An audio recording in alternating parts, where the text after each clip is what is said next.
Hey everybody, here at the shop today again for a quick little video. Haven't done a lot, been busy. Took the whole last week off from work, but I mostly did work around the house. And took the kids to the zoo, had a good time, just spent some time with them. My wife, she teaches, her school was out on spring break, so I took the week off work. I did put the new back brakes on the Honda. They were grinding, so I got new pads and rotors on it. I had to put a caliper on the front of my GMC truck. It was sticking, plus I spent a bunch of money fixing some other stuff. Had the transmission serviced in it. Had put a new master switch in the driver's door for all the windows.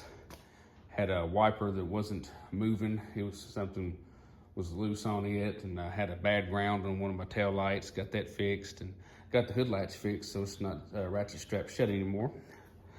And I can't remember if I showed it a while back in the other video, but me and my uncle did do some beating and banging on this caved in fender on the wagon and got it looking a whole lot better. It's not perfect, but I'm happy with how it looks, and I'm good enough with it to leave it that way. It looks better than the quarter panel does back there, and eventually we'll get to that. But the main thing I was going to show today, came up here and did some tinkering the other day with the 371 here, and I just kind of started taking it apart to see what I'm up against. I got it knowing it was locked up. It doesn't have a crank bolt on the front, and I haven't been able to get to the flywheel to spin it over, so I haven't tried to unstick it. But I took as you can see, I had the driver's side head off. It was the easy side, just to look what I was up against. And it looks about like you'd expect an old engine to look. That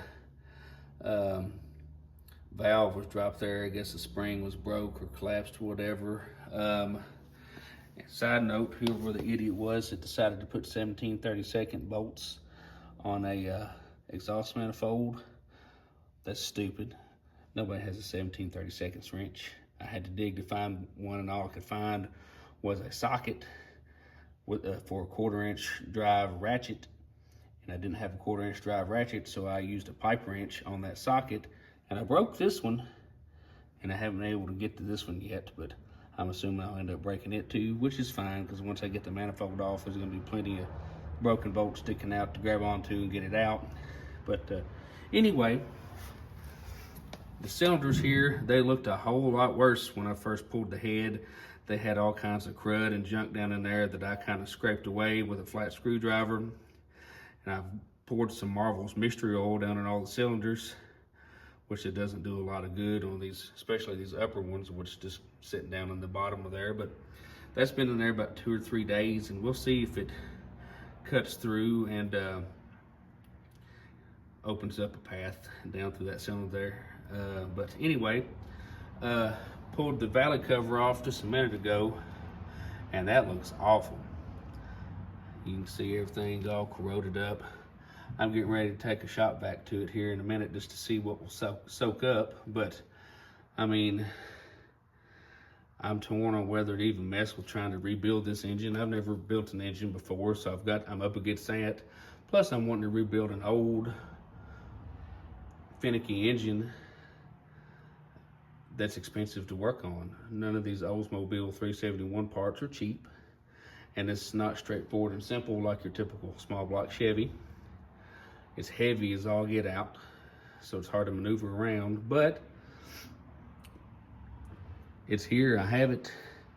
It's not hurting anything, so over time I'm going to gradually try to disassemble it, and if I can get the whole thing apart without messing up anything too bad, I may fork out the money to take the block and heads to the machine shop and get them cleaned up and ready to go. And then as time allows, I can buy all the parts to put new valves and springs and cam and all of that in it.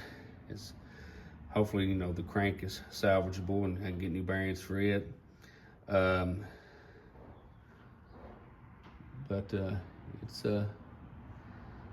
It's here. But anyway, time will tell if I use this thing or not. At the very least, I have experience in disassembling a stuck engine, and I can add that to my roster of useless skills. I'm still open to finding anything else to drop in that car to get it going down the road, whether it be like an LS-based engine or a later Oldsmobile engine transmission, or if I can find a transmission for that engine, because I know that engine's good. But anyway, I just wanted to show you this big rusted hunk of engine here and show you how nasty it looked. And if I ever do anything noteworthy or productive here in the next little bit, I'll try to get a video of it and post it up on here. And for a few of you that stick around, thanks, and we'll see you later.